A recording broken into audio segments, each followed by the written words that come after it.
to my channel. You are watching English Study with Shweta Chauhan. Hey everyone, आज की इस video में हम एक बहुत ही इंटरेस्टिंग हिंदी स्टोरी भेड़िया और सारस की कहानी का इंग्लिश ट्रांसलेशन करेंगे. So without any further ado, let's get right into the video. एक दिन एक भेड़िए को जंगल में बैल का गोश्त पड़ा मिला. उसने जल्दी से गोश्त खाना शुरू कर दिया. हड्डी का एक टुकड़ा उसके गले में फंस गया. उसे सांस लेने में मुश्किल होने लगी. भेड़िया को याद आया कि पास ही एक सारस रहता है. भेड़िया सारस के पास गया. उससे सहायता मांगने लगा. भेड़िया ने सारस को इनाम देने का भी वादा किया. सारस को भी उस पर दया आ गई. वह भेड़िया की सहायता करने को तैयार हो गया. भेड़िया ने अपना मुंह पूरा खोल दिया और सारस ने आसानी से उसके गले में फंसी हुई हड्डी बाहर निकाल दी. इसके बाद सारस ने भेड़िए को उसका वादा याद दिलाते हुए उससे अपना इनाम मांगा. लेकिन भेड़िया मुकर गया और पूछा, कैसा इनाम? जब तुमने अपनी चोंच मेरे मुंह में डाली थी, अगर मैं चाहता तो तुम्हें तभी खा सकता था. तुम्हें तो मेरा आभारी होना चाहिए कि मैंने तुम्हें जिंदा छोड़ दिया. सारस कोई जवाब देता उससे पहले ही स्वार्थी भेड़िया वहां से भाग चुका था. इस कहानी से हमें शिक्षा मिलती है, नेकी उसके साथ करो जो नेक हो. तो शुरू करते हैं अपनी इस इंटरेस्टिंग हिंदी स्टोरी का इंग्लिश ट्रांसलेशन. एक दिन. सबसे पहले हम एक दिन की इंग्लिश बनाएंगे. एक दिन की इंग्लिश होगी वन डे. एक भेड़िया को जंगल में बैल का गोश्त पड़ा मिला. सेंटेंस है पास्ट इंडेफिनिट से. ठीक है, पास्ट की बात है. सब्जेक्ट है एक भेड़िया यानी अ वुल्फ. अ वुल्फ. पड़ा मिला. ठीक है, वर्ब है मिलना. मिलना की इंग्लिश होती है फाइंड. ठीक है, फाइंड की सेकंड फॉर्म लगाएंगे पास्ट इंडेफिनिट में जो होगी फाउंड. अब क्या पड़ा मिला, हम ऑब्जेक्ट लगाएंगे वर्ब के बाद. तो ऑब्जेक्ट है बैल का गोश्त. ठीक है, बुल्स मीट. बैल की इंग्लिश होती है बुल और गोश्त यानी meat. A wolf found a bull's meat. एक भेड़िए को बैल का गोश्त मिला. कहाँ पर मिला? जंगल में. तो हम लगाएंगे इन द फॉरेस्ट. फॉरेस्ट यानी जंगल. उसने जल्दी से गोश्त खाना शुरू कर दिया. ठीक है, ये भी पास्ट इंडेफिनिट से है. उसने की इंग्लिश होती है ही. ठीक है, शुरू कर देना, शुरू करना यानी स्टार्ट, और स्टार्ट की सेकंड फॉर्म होगी स्टार्टेड. ही started eating meat quickly. Quickly यानी जल्दी से. उसने जल्दी से गोश्त खाना शुरू कर दिया. He started eating meat quickly. हड्डी का एक टुकड़ा उसके गले में फंस गया. A piece of bone got stuck in his neck. ठीक है, टुकड़ा की इंग्लिश होती है पीस और हड्डी की इंग्लिश होती है bone. A piece of bone, हड्डी का एक टुकड़ा. ठीक है, उसके गले में फंस गया. गले में फंस जाना, इसकी इंग्लिश होगी get stuck in the neck. लेकिन सेंटेंस पास्ट इंडेफिनिट से है तो हम गेट की सेकेंड फॉर्म लगाएंगे got. A piece of bone got stuck in his neck. Stuck यानी फंसना. ठीक है, और नेक यानी गला, गर्दन. ठीक है, a piece of bone got stuck in his neck. उसे सांस लेने में मुश्किल होने लगी. ठीक है, इट बिकेम डिफिकल्ट, मतलब ये मुश्किल हो गई फॉर हिम टू ब्रीथ, उसे सांस लेने में. ठीक है, उसे सांस लेने में मुश्किल होने लगी. डिफिकल्ट यानी तकलीफ. ब्रीथ, टू ब्रीथ यानी सांस लेना. It became difficult for him to breathe. भेड़िया को याद आया. ठीक है, इतना सेंटेंस पास्ट इंडेफिनिट से है. सब्जेक्ट क्या है? भेड़िया यानी वुल्फ. याद आना, ठीक है, या फिर याद रखना, इसकी इंग्लिश होती है रिमेंबर।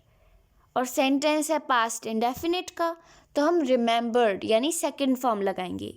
द वुल्फ रिमेंबर्ड, ठीक है, भेड़िया को याद आया कि दैट पास ही एक सारस रहता है। There lives a stork near by, near by यानी पास में ही, आस पास ही। देयर लिव्स अ स्टॉक, एक सारस रहता है, नियर बाय पास ही में। भेड़िया सारस के पास गया। The wolf went to the stork. Subject क्या है? भेड़िया। द वुल्फ, वेंट यानी गया, जाना, गो की सेकेंड फॉर्म है वेंट, ठीक है। The wolf went to the stork, भेड़िया सारस के पास गया उससे सहायता मांगने। Asking for help from him, सहायता मांगना या सहायता के लिए पूछना, उसके लिए हम लगाते हैं आस्क फॉर हेल्प, ठीक है। और उससे यानी from him. The wolf went to the stork asking for help from him. भेड़िया ने सारस को इनाम देने का भी वादा किया। अगेन सेंटेंस है पास्ट इंडेफिनिट से। भेड़िया ने, सब्जेक्ट है द वुल्फ, ऑल्सो प्रॉमिस्ड, भेड़िया ने ये वादा भी किया। प्रॉमिस यानी वादा करना, ठीक है। और सेंटेंस है पास्ट इंडेफिनिट से, तो हम प्रॉमिस की सेकेंड फॉर्म लगाएंगे promised. The wolf also promised, भेड़िया ने ये वादा भी किया सारस को इनाम देने का। टू रिवॉर्ड द स्टॉक, ठीक है, रिवॉर्ड करना यानी इनाम देना, पुरस्कार देना, ठीक है। The wolf also promise to reward the stork, सारस को भी इस पर दया आ गई। The stork also took pity on him, took pity on him का अर्थ है उस पर दया आ जाना, दया यानी पिटी। वह भेड़िया की सहायता करने को तैयार हो गया। वह यानी सारस, उसके लिए हमने वह का प्रयोग किया है अब। He was ready to help the wolf, ready यानी तैयार हो जाना। वह भेड़िया की सहायता करने को तैयार हो गया। He was ready to help the wolf. भेड़िए ने अपना मुंह खोल दिया, ठीक है, पास्ट इंडेफिनिट, ओके। भेड़िया ने अपना मुंह खोल दिया। द वुल्फ, सबसे पहले सब्जेक्ट द वुल्फ। खोलना, खोलना की इंग्लिश होती है ओपन, और ओपन की सेकेंड फॉर्म होगी opened. The wolf opened his mouth, ठीक है, भेड़िए ने अपना मुंह खोल दिया।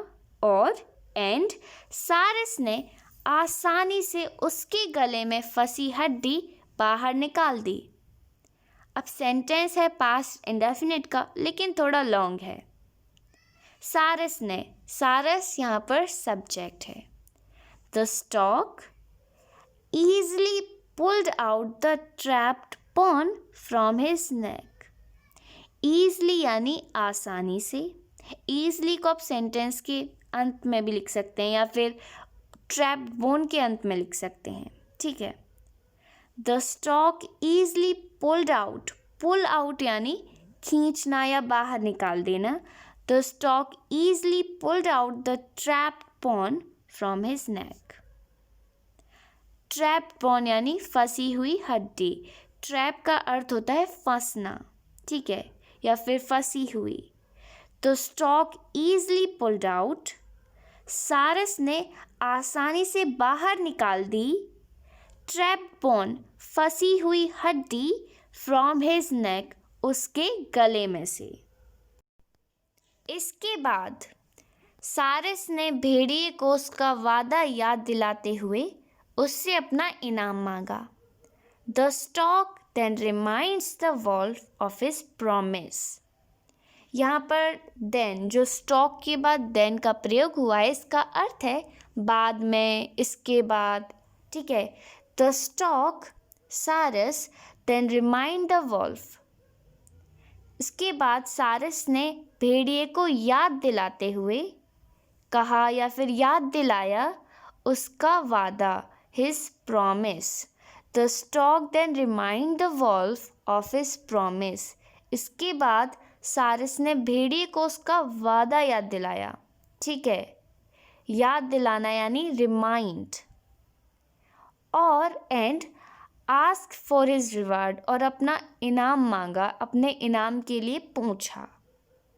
भेड़िया मुकर गया। The wolf retracted. ठीक है, सेंटेंस है भेड़िया मुकर गया, पास्ट इंडेफिनिट से। सब्जेक्ट क्या है? भेड़िया। The wolf. अब वर्ब क्या है? मुकर जाना। मुकर जाना की इंग्लिश होती है रिट्रैक्ट, और रिट्रैक्ट की इंग्लिश होगी retracted, right. The wolf retracted. भेड़िया मुकर गया और पूछा। एंड आस्क, कैसा इनाम, क्या इनाम। ठीक है, इस तरह से उसने पूछा। What reward. ठीक है, यानी क्या इनाम, कैसा इनाम। जब तुमने अपनी चोंच मेरे मुंह में डाली थी। जब यानी व्हेन। जब तुमने अपनी चोंच मेरे मुंह में डाली थी।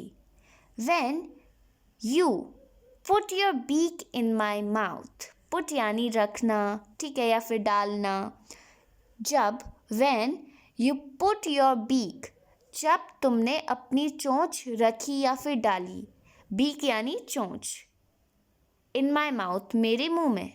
When you put your beak in my mouth, तब, then, अगर मैं चाहता तो तुम्हें भी खा सकता था। अगर मैं चाहता तो ये भी कर सकता था, अगर मैं चाहता तो मैं वो भी कर सकता था। ऐसे सेंटेंसेस का मतलब होता है कि ये सब पास्ट की बातें हैं। अगर ऐसा मैं चाहता तो ये हो सकता था, लेकिन मैंने ऐसा किया नहीं। ठीक है, अगर की इंग्लिश है इफ़। मैं चाहता, इफ़ आई वॉन्टेड। वॉन्ट यानी चाहना, और पास्ट की बात कर रहे हैं तो हम वॉन्टेड लगाएंगे। अगर मैं चाहता, इफ़ आई वॉन्टेड, तो मैं तुम्हें भी खा सकता था। I could eat you. Could यानी कुड का हम प्रयोग कब करेंगे? जब हम कोई ऐसा कार्य करने में सक्षम हो जो पास्ट में हुआ हो। ठीक है, आई कुड ईट यू, मैं तुम्हें भी खा सकता था। तुम्हें तो मेरा आभारी होना चाहिए। जब भी हम ऐसे सेंटेंसेस का यूज़ करते हैं, तुम्हें ये करना चाहिए, तुम्हें मेरा आभारी होना चाहिए, तुम्हें पढ़ना चाहिए, तो हम एक एडवाइस दे रहे होते हैं, एक सलाह दे रहे होते हैं, राइट। तो हम उसके साथ शुड बी का प्रयोग करते हैं। तुम्हें तो मेरा आभारी होना चाहिए। You should be so grateful to me. Grateful यानी आभारी, थैंकफुल। ठीक है, जिसका बार बार आभार प्रकट किया जाए, बार बार जैसे थैंक यू बोला जाए, उसे हम आभारी कहते हैं। You should be so grateful to me. तुम्हें तो मेरा बहुत आभारी होना चाहिए कि दैट, मैंने तुम्हें ज़िंदा छोड़ दिया। I left you alive. ठीक है, ज़िंदा छोड़ दिया, पास्ट की बात है, राइट। मैंने तुम्हें ज़िंदा छोड़ दिया। I left you. लेफ्ट यानी छोड़ देना। लेफ्ट जो है वो लीव की सेकंड फॉर्म है, लीव, राइट, छोड़ देना। I left you alive. Alive यानी ज़िंदा, मैंने तुम्हें ज़िंदा छोड़ दिया। I left you alive. सारस कोई जवाब देता, उससे पहले ही स्वार्थी भेड़िया वहाँ से भाग चुका था। Before the stock answered. Answer यानी जवाब देना। ठीक है, सेंटेंस पास्ट में है तो हम आंसर की सेकंड फॉर्म आंसर्ड का यूज़ करेंगे। बिफोर द स्टॉक आंसर्ड, इससे पहले कि सारस कोई जवाब देता। द सेल्फिश वॉल्फ यानी स्वार्थी भेड़िया had run away from there, वहाँ से भाग चुका था। जब भी हम बोलना चाहें भाग जाना, तो हम वहाँ पर रन के साथ अवे का भी यूज़ करते हैं, run away. Run away from there, वहाँ से भाग जाना। अब सेंटेंस के अंत में चुका था आया है, तो हमें पता चल रहा है कि वाक्य पास्ट परफेक्ट से है, इसलिए हम सब्जेक्ट के साथ हैड का प्रयोग करेंगे। The selfish wolf had run away from there. Well, this is the end of the video. If you like, then hit the like button and subscribe my channel for more informative and interesting video like this.